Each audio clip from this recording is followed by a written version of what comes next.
arrivé, Yvonne, je l'ai vu sûr. Bonjour. Entrez. Papa, je vous présente Monsieur l'inspecteur Henri Douville. L'inspecteur? L'inspecteur qui Douville, tu sais? Oh, restez assis, je vous en prie. J'avais cru que le dimanche était une bonne journée.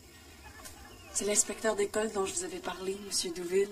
Ah oui, mais t'aurais dû me prévenir. C'est toujours la bonne journée. Toute personne bien intentionnée est bienvenue chez les Bordelot. Désolé, mille excuses. Enchanté. C'est ça.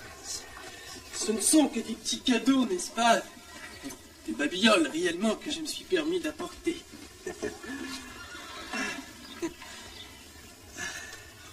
Ici, pour Madame Mère. Vous aviez pas dû? Pour vous, Monsieur Bordelot. Et ceci sont pour Émilie. Vous n'auriez pas dû, Henri. Déballez. Ce ne sont que de petites choses. Je ne pouvais tout de même pas, chère Émilie, déranger votre famille en son précieux repos dominical sans me faire excuser. Même en tenant compte de votre bienveillante tolérance. Déballez. Asseyez-vous, monsieur Douville.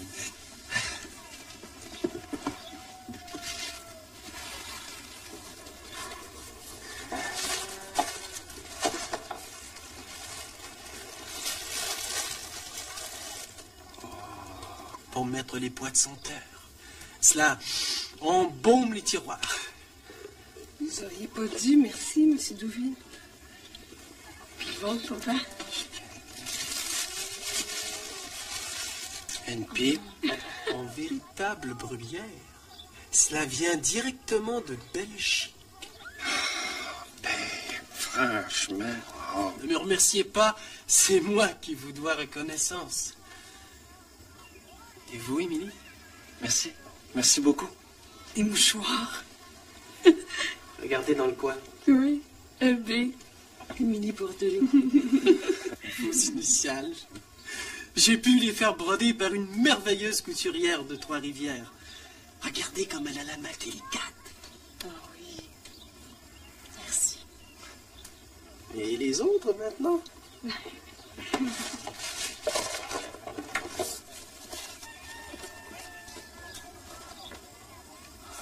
Des bonbons? Des fruits confits que j'ai pensé vous demander de partager avec vos jeunes frères et sœurs, n'est-ce pas? Au fait, combien sont-ils? Eh bien, ça, c'est Annie. Bonjour, monsieur l'inspecteur.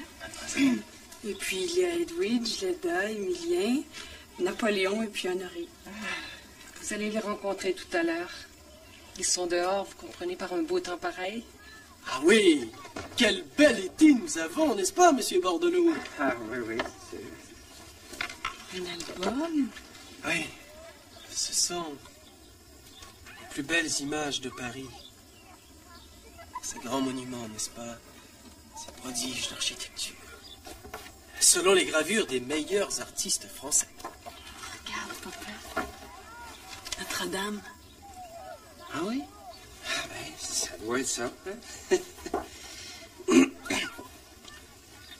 Est-ce que vous êtes français, monsieur Douville? Ah mais non, pas du tout. Pas du tout, n'en croyez rien. Parce que je me disais qu'avec des manières de même, vous devez être quelqu'un de bien connaissant. Hein? Pensez-vous, je ne suis qu'un tout petit inspecteur rural. Mais un homme de cœur, Monsieur Bordelot. Vous pouvez me croire. Un homme de cœur. Bien intentionné, comme vous dites.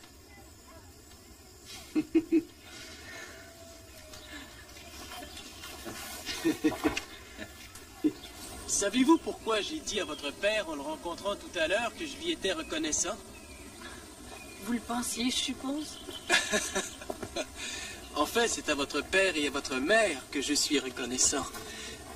Pour m'accueillir et me laisser vous visiter en ce beau dimanche, très certainement. Mais pour une raison bien plus profonde. Oh. Vous êtes-vous blessé? Non, non, giflé, tout simplement. Je me suis giflé moi-même.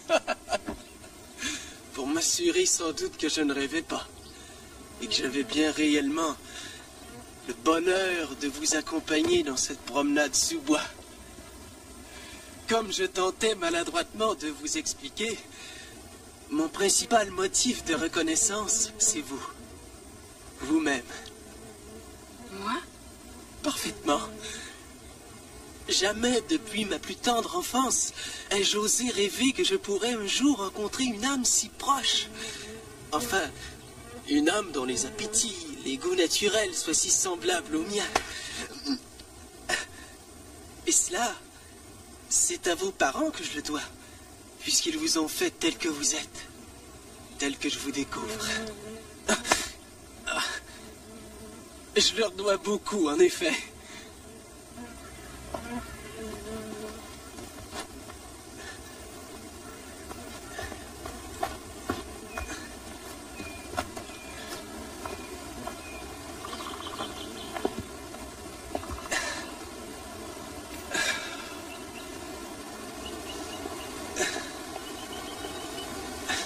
C'est beau, n'est-ce pas? Vous partagez mon avis? En effet.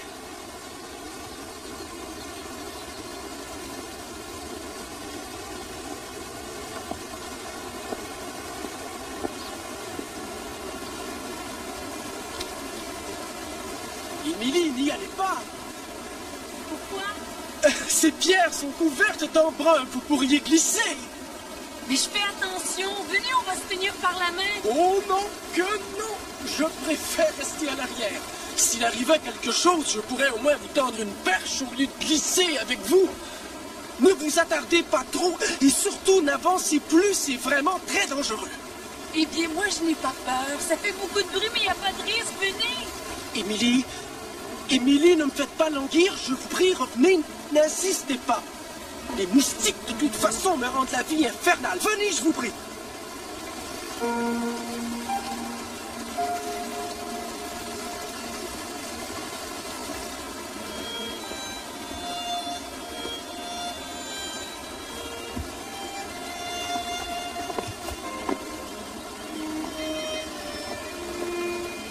On aurait tort de prendre Paris pour un musée des temps anciens.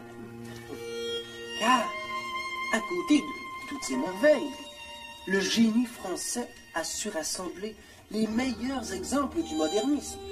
Le métropolitain, n'est-ce pas? Et la Le magnifique... métropolitain? Mais qu'est-ce cela? C'est un système de transport en commun vraiment très ingénieux. On fait passer les wagons sous terre afin de desservir les banlieues ouvrières. Un train sous la terre, ça veut dire qu'il passe en dessous des maisons? Difficile à imaginer quand on n'a pas vu. Et ce beau livre, malheureusement, n'en parle guère. Mais je vous apporterai des daguerréotypes. Ah, le plus extraordinaire, c'est la tour que M. Eiffel a fait construire pour l'exposition de 89 au Champ de Mars. Vous la trouvez vraiment merveilleuse? Toute d'acier, en poutre ajourée. C'est un triomphe de l'esprit français. Elle fait plus de 300 mètres, pensez. Et pourtant, quelle élégance. Élégance. Je ne sais pas. Ce serait pas le mot. Mais enfin, Émilie, regardez. Ou mieux, promettons d'aller la voir ensemble un de ces jours. Vous jugerez vous-même. C'est parce que cela a l'air tout enchevêtré. Ah, c'est toute l'idée de la beauté que vous remettez en question. Émilie, une forme est-elle belle parce que les générations qui se sont succédées l'ont déclarée comme telle? Ou plutôt son harmonie propre, la justesse de son dessin par rapport à sa fonction. La perfection de sa règle propre, au contraire, qui lui confère une indiscutable noblesse. C'est le débat, pour ne pas dire l'immense querelle que la tour de M. Eiffel provoque depuis sa construction. Bon, 9 heures. Ça serait le temps de monter, vous autres, les ricaneux. Pardon, Henri. Si vous pensez m'empêcher d'apprendre parce que vous vous moquez, sachez que vous vous trompez en grand. Il y a une personne ici intéressée et capable d'apprécier un esprit vif. Moi!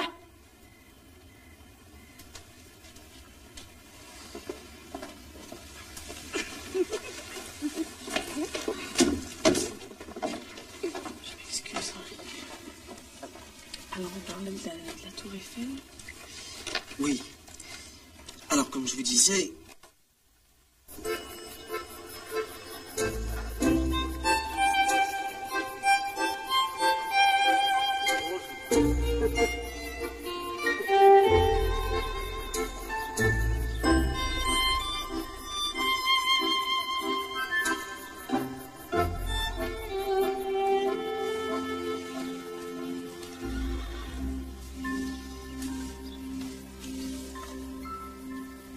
Apparence de voyage à l'horizon.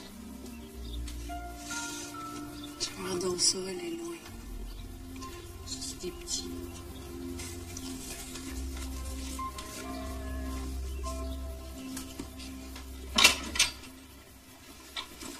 Émilie, Célina, j'ai des grosses nouvelles.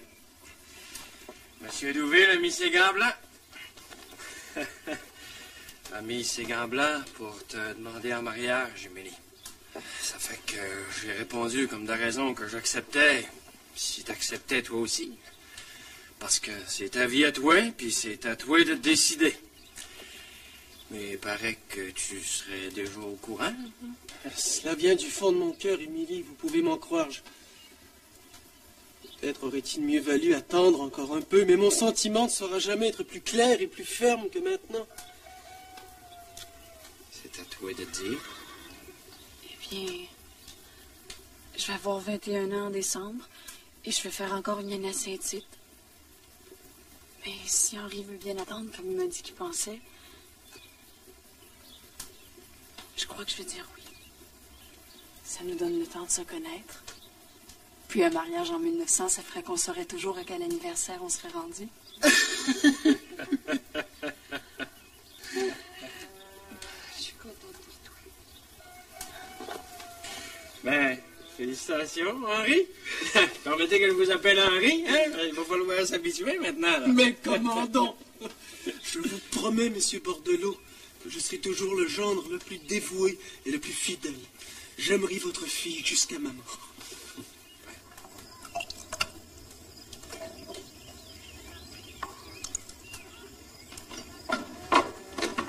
Madame Colombo? Émilie! Fallait que je vienne chercher mes clés, mais je serais tout de même venue vous saluer sans tarder. Je suis donc contente de te voir. On parlait de toi encore la semaine dernière. Les enfants préparent le retour en classe. Oui, mais c'est pas pour ça. C'est parce qu'Ovila a passé par ici puis il s'informait de toi. Puis là, Il s'était entaillé le pied avec une hache. Fait que son jobber l'a envoyé se reposer un peu. Il est reparti vendredi dernier. entaillé, mais j'espère que c'était pas trop grave. Tu sais comment c'est qui est dur. À l'entendre, c'était rien. Mais il s'est bien inquiété de toi. Savoir comment t'allais, puis tout. Même qu'il est allé rôder à l'école une couple de fois. Pour moi, il est en train d'apprendre que l'école, c'était son bon temps. Assieds-toi.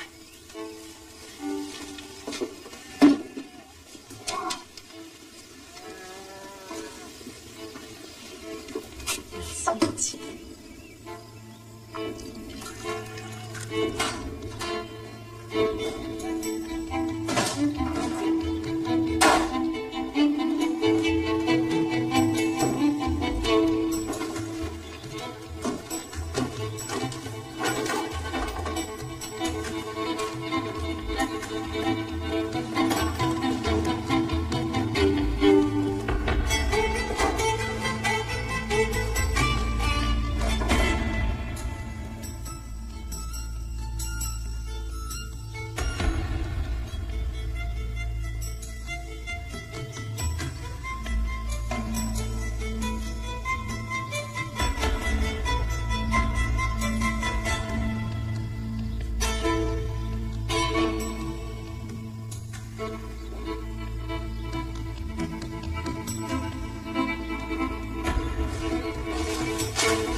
Je parlerai des heures que j'arriverai pas à te dire tous les mots d'amour que je veux te dire.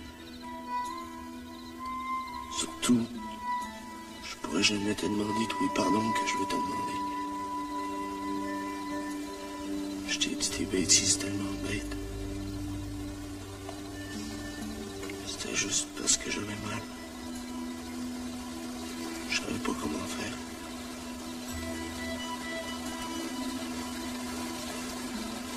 Mais j'aimerais ça que tu m'attendes. Je pense à toi tous les soirs, puis je peux pas croire que je t'aurais perdu.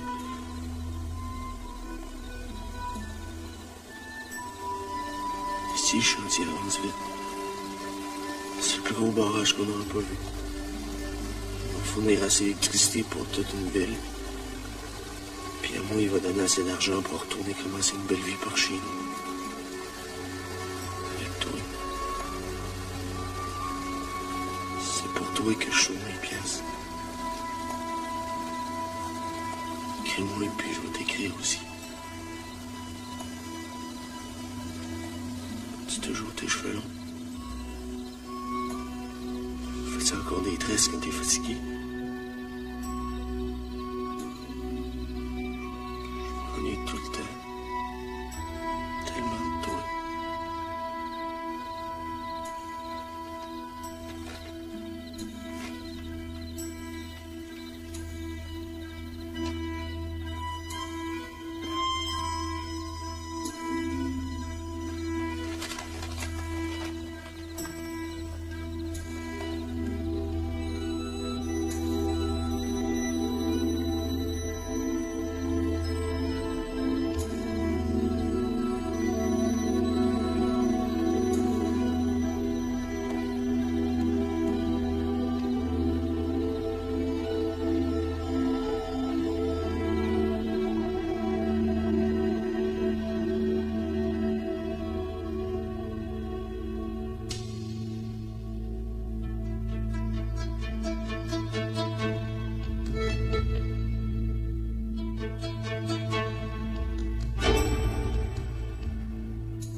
En tout cas, elle n'est pas toute seule.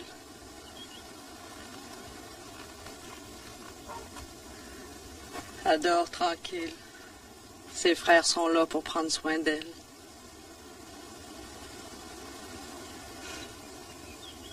Ils sont tous ensemble.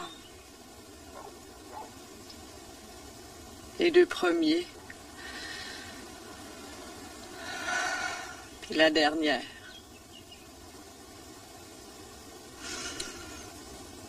J'ai tant du regret. C'est dur à comprendre. Des bébés qui vivent pas, on se demande pourquoi. Si le Créateur m'avait fait plus forte aussi.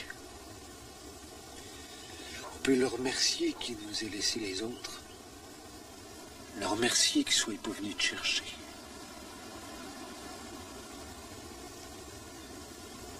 Ça a passé proche. Plus que tu me l'as dit. J'ai eu peur.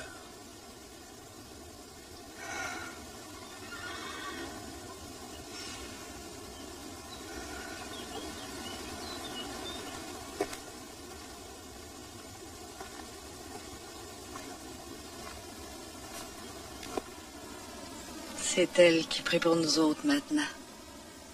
Une ondoyée, c'est drette en paradis.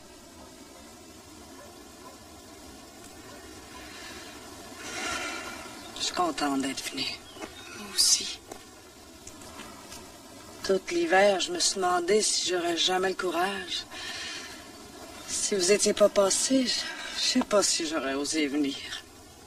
Mais j'ai tellement regretté de ne pas avoir été là quand c'était le temps. C'est apprécié que vous soyez venu en parler. Ah, c'était clair pour moi que je viendrais au printemps, mais je savais pas si je devais vous avertir. Je me demandais si ça ferait plus de mal que de bien.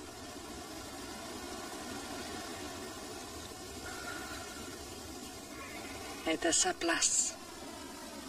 Comme le bon Dieu a voulu. C'est ça qui est important.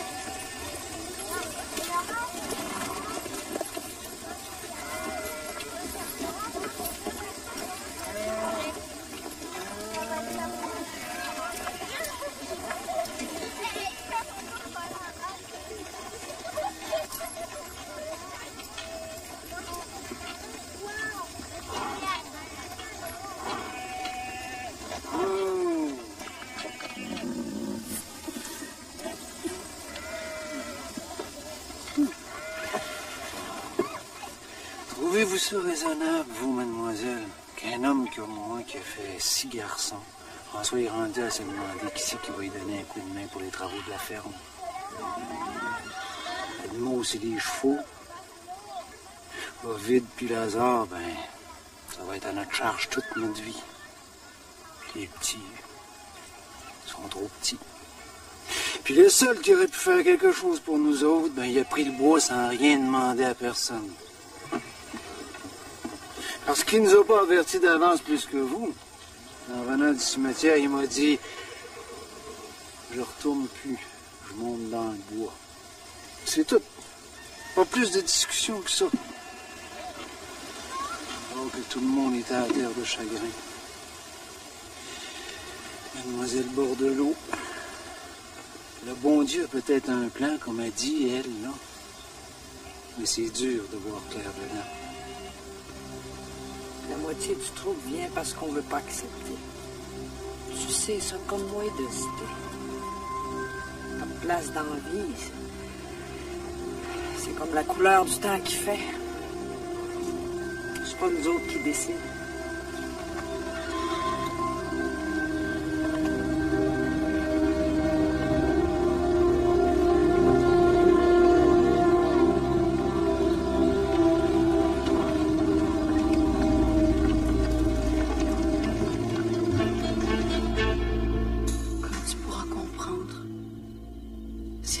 malheur pour la famille Pronovo.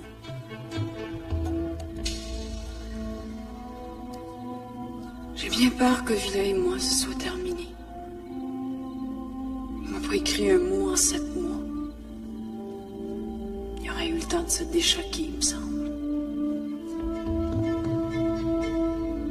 Je suis certaine que tu les oublieras pas dans toutes tes prières.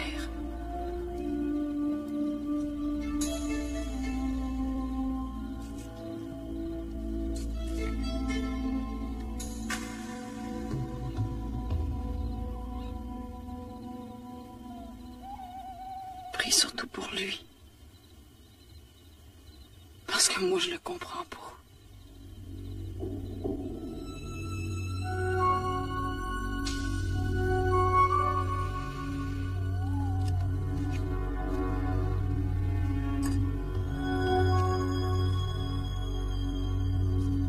Mais c'est le destin de chacun. Et la seule chose qui compte finalement, n'est-ce pas de faire son devoir? Le destin trouve toujours un moyen de nous rappeler à l'ordre.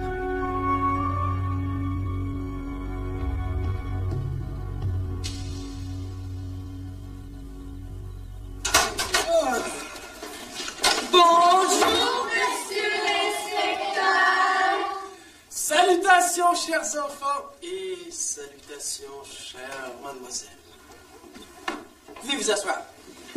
Vous allez bien? Bien. Ça va? Oui. Bien, moi aussi. Ah, tiens! Voilà! C'est une petite nouvelle, certainement. Tu n'étais pas là lors de ma dernière... Mais comment te prénommes-tu, ma jolie? Monsieur l'inspecteur veut savoir ton nom. Henriette Vallée. Vous êtes-vous blessée? Eh bien, ma chère Henriette, tu vas découvrir aujourd'hui l'une des grandes joies que peut procurer une école de rang.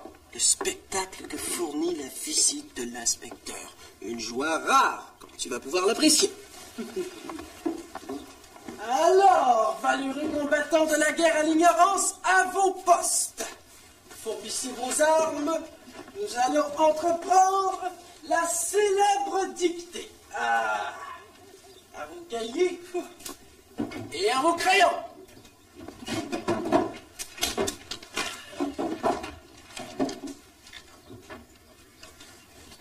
Lorsque le pélican, lassé de longs voyages, vous pouvez écrire au crayon. Lorsque le pélican, lassé d'un long voyage, trébuche dans son manteau,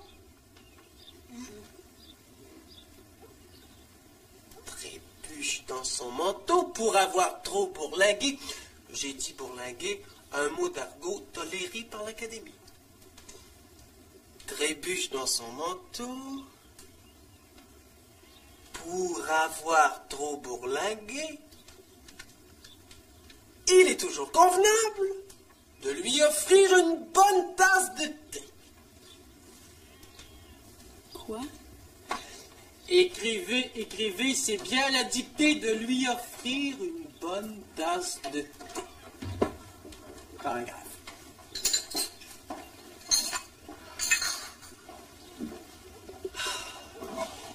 Une bonne tasse de thé.